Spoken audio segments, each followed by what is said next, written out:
Good late Tuesday, everybody. Meteorologist Casey Cloud here in the Weather Center taking a look at that current viewpoint of the frost and freeze alerts here. Definitely that core air coming in toward the picture, and you can see as we're looking up towards southwestern Georgia, some of these areas are already under a freeze watch as we get toward tomorrow night there. That's the areas here that are shaded more in that lighter blue, a combination with a frost advisory already in play here for tonight, and a freeze watch for tomorrow night. Probably going to be upgraded to a freeze warning. To the north, we have some freeze warnings already in play, and then just a frost advisory here as we're kind of just looking at some of our different spots. I know we do have that freeze watch here in play as well as we get further on down in towards southwestern Georgia to where there's like Seminole County here tomorrow night. So definitely going to be keeping our eyes on things on this map. I know kind of interesting to see that this early here in the season. I mean, already cooling on down for sure. Definitely interesting here.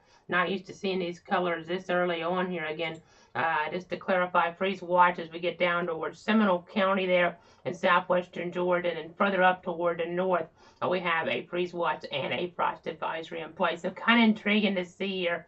I don't have that further down toward the south, so that's something, at least a little bit of good news if you don't want temperatures quite that cold yet, but still going to be in the 30s in many spots as we're going to break down here in just a moment. Somewhat the story here tonight, but even many more spots here as we get toward tomorrow night. So that's definitely something that'll be kind of intriguing to see as we just watch things here with our weather maps. But let's go ahead now and go on over toward our other source now. We had this up when you were coming in toward the video, and that is our current temperature map. You can see already some spots in the 40s there in towards South Georgia. So that's kind of intriguing to see. Where I'm at, East of Stark, actually still 56 degrees. So not seeing that core air completely infiltrate yet here, but we're going to see that as you were to see the wind direction here coming from the north, and ushering in that core air here tomorrow. It's going to be challenging maybe the coolest high record here as we get in toward that Wednesday. Now, the highest, the lowest high there is what I'm talking about. I know it can get kind of confusing, some of this terminology we don't use all that often here, but I'm talking about maybe the lowest high we've had on October 19th. So that's kind of intriguing to see here as we're watching things again, just seeing some of that cool air come on in here from the north. So that's something to kind of keep our eyes on here. I know freezing conditions also going to be a story here tomorrow, so just keep that in mind. Wind chill factor playing a role a little bit as well. And I know a few more things we'll be covering here in our show, talking about that cooler air. Again, tomorrow night looks to be the coldest air, as that kind of hinted at there by the freeze watch and play for tomorrow night. Of course, the frost advisory tonight a little bit warmer, but not necessarily too warm overall. And then just a note here before we get too far into it, we won't have a formal update on your Thursday, as we're going to be kind of just taking a little time off there, because I know FSU, Florida both taking some time off there in terms of college football. But we do have the Jaguar forecast and the forecast there for high school football in store for you in this weather segment, so stick around for those. But right now, let's go ahead and see a couple traffic cameras across the region. Kind of give you a little visual tour of things if you want to see what's happening here as we kind of get a peek outside. We'll start off in Jacksonville here. I know looking pretty nice out there. Not seeing that fog thread around the cooler air and the drier air really infiltrating as we're trying to kind of emphasize here in the weather segment. And then I'll go ahead and take it down toward St. Johns County now on our traffic cam tour. This is I-95 and Hendricks Avenue. Now, the start here will be I-95 International Golf Parkway. Again, looking pretty nice out there on this Tuesday. It's just about that cool air, colder air coming into the picture. And then we'll take you over toward Gainesville now. You can see here, again, pretty nice conditions down into toward Alachua County and toward Tallahassee, our last stop on the tour here. Be able to see what's going on there toward Jefferson and Woodward. And you can kind of see here just normal college Tuesday night, really, as things are looking pretty calm out there right now as we're getting right there on the edge of campus toward just off of campus. But again, I just kind of keeping our eyes on some of these different things that are evolving here in terms of the temperature trends I know as we go ahead and move away right now from the Florida 511 perspective here, we'll kind of show you what's going on here with our temperature map. You already see mid 40s toward, areas there around Early County and then also in towards southeastern Alabama as well around Dothan. So kind of intriguing to see that here. And then we'll go ahead now and go to the graphical. So, of course, we can't forget about Hurricane Ian. I know we've said that name a lot. We've talked about it a lot. But we don't want to forget about this storm because it was a historic Category 4 major hurricane.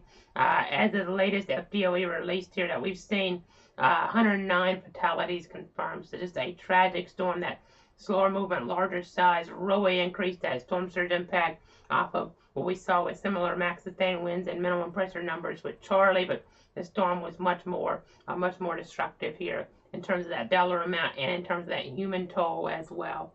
3-week anniversary tomorrow. As we go ahead and look at the tropical names here in the Atlantic Basin, you can see Lisa's next up. Nothing to really watch here at this point. We'll keep our eyes on things.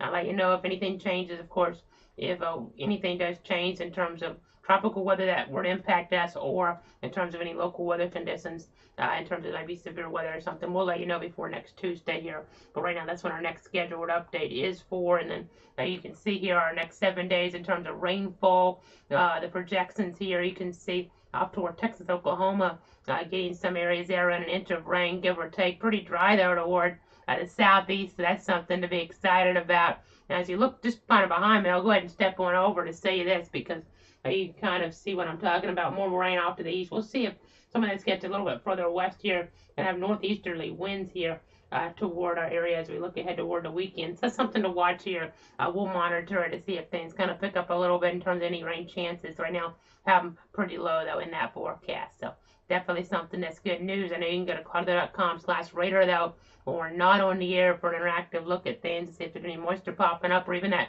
homepage there, cloudweather.com. You can get a look there at those interactive forecast maps. Those are pretty helpful as well.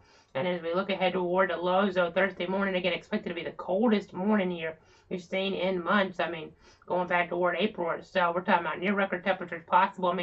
Even maybe more so with that high tomorrow, maybe being about the coolest we've seen toward many spots, for October 19th. But you can see for October 20th here, these numbers will be pretty close, maybe just above the record lows. I know we're just above that here with the forecast for Gainesville and Jacksonville, but it could vary a degree or two here by census site, by neighborhood. So definitely could have some spots tying records here or breaking records even. So kind of interesting to see here. Just kind of look forward to it if you like it, but at least if you don't like it, it's not going to hang around too long, which you'll see here in just a moment. But again, areas like Valdosta, maybe as low as about 35, and again towards southwestern Georgia, and Valdosta, south central Georgia, but southwestern Georgia, we're talking about some areas there close to Early County. We have that frost threat here tonight and that freeze threat tomorrow night, so keep that in mind. And then we're Friday night, though, high school football. I know Bradford, where we're based, Bradford County, the Tornadoes, they're 7-0. Really great season so far. They're taking on the 5-2 Dunnellon Tigers. They'll be coming into town mid-60s as we kick that game off there, and then mid-50s later on for that last regular season home game for Bradford. Again, doing really good, so hopefully there'll be some home playoff games in store. But clear and cool out there, so you need that light jacket, even a little bit breezy, especially earlier on. So that's something to keep in mind with the broadcast there on the radio, 106.3 FM WEAG in the Stark area and toward north central Florida. But as we get toward that NFL forecast here on that Sunday, the Giants will be taking on the Jacksonville Jaguars here, and it's looking like upper 70s, about a 10% chance of rain. Give or take, mostly sunny, maybe a little windy. Some of the numbers showing up a little bit higher there, where you'd almost classify it more as a windy situation, so that could impact the kicking game. We'll just wait and see. But it's going to be on Fox here, regional coverage. Some areas I know down toward Orlando, Tampa, not going to be getting the Jacksonville game. Maybe even in Gainesville, we'll see, because they'll be showing Tampa Bay and Carolina instead. But we'll just kind of see how that plays out. But in Jacksonville, at least, that will be on the Fox affiliate toward the First Coast. So just kind of a little bit of programming notes in terms of that. But you can see here, we'll go ahead and see that planning forecast now toward that Wednesday. You see 66 degrees tomorrow. It's going to be cool for that high with that breeze blowing at times. But then we're going to be warming up 71 Thursday, 75 on Friday, 80 by Saturday, looking pretty delightful out there. 82 on Sunday there, and we'll go ahead and jump on over now to see early next week. I mean, if you have some early week plans, I mean, 84 already getting above average there. As we're looking, you see some small, minuscule rain chances in play here, 10% going back here toward the weekend, about 10% as well. I know next weekend will be those important contests here in terms of college football games, those border wars. I know talking about, of course, Florida State and Georgia Tech, and then the Gators taking on the Bulldogs as well. So that'll be in Jacksonville. So some big games next week, one in Tallahassee with the Knowles game. Don't take on Georgia Tech every year, so that's going to be pretty interesting. That's a noon kickoff next Saturday on the ACC Network, not this Saturday. We don't have the forecast for next Saturday yet, and then that game 3:30 as we get towards CBS between Florida and Georgia.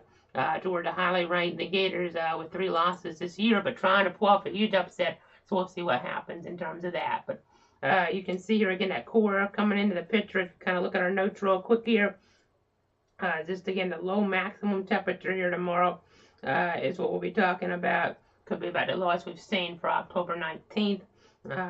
Just checking our notes to see if there's anything else we need to talk about. The breezy conditions again, the predominant story here. So that's kind of intriguing to see, but I think that pretty much does it here on this Tuesday. Again, no formal update on your Thursday, but we're back if anything were to break between now and then. Of course, we're here in the Weather Center watching things for you, and you have cloudweather.com, cloudweather.com in the meantime to get your latest weather information. Have a great night, and if you're already looking ahead toward that weekend, just go ahead and have that great weekend as well.